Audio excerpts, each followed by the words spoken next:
ساتھ میں بٹھانے کے لیے تیار نہیں تھا. آج ان کے قبضے میں تھا، جو چاہے سلوک کر سکتے تھے. قربان جائے سیدنا امیر معاویہ رضی اللہ تعالیٰ عنہ نے کہا اس غلام کو، اس نوکر کو اور اس قیدی کے ہاتھ پیر کھولے جائیں اور امیر معاویہ کے دربار کے شاہی دسترخوان میں 1 مہینے تک شاہی مہمان نوازی کی جائے، عمدہ کھلایا جائے، عمدے جوڑے پہنائے جائیں، سیر و تفریح علاقوں کے اندر کرنا چاہے کرایا جائے.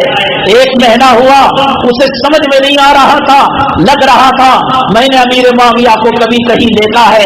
ارے کھانے سے مطلب، گھومنے سے مطلب، سیر و تفریح کرنے سے مطلب. جب مہمان نوازی کے دن 30 دن ہو گئے اور جانے لگے، اس زمانے کے 10,000 درہم حضرت سیدنا امیر معاویہ رضی اللہ تعالیٰ عنہ نے اس شہزادے کو دیا جس شہزادے نے نکما کہا تھا، نوکر کہا تھا، غلام کہا تھا، آقا کے ٹکڑوں پر پلنے والا کہا تھا.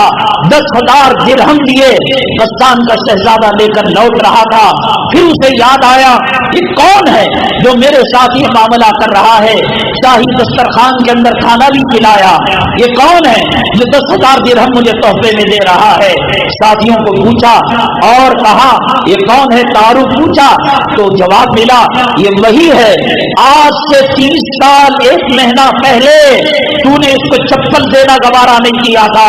لوٹا 2-4 کلومیٹر سفر آگے کر چکا تھا، دوڑتا ہوا آیا جیسے امیر معاویہ کل غسان کی طرف آقا کے تحفے تحائف لینے کے لیے دوڑ رہے تھے، اور 10,000 درہم امیر معاویہ کے قدموں میں ڈال دیا اور کہا جس محمد کا صلی اللہ علیہ وسلم کا غلام اتنے اخلاق کا مالک ہو، وہ پیغمبر کے اخلاق کا کیا کہنا.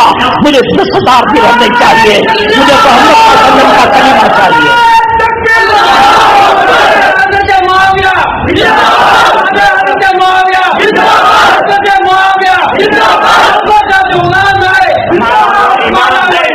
کلمہ پڑھ کر مسلمان ہو گیا.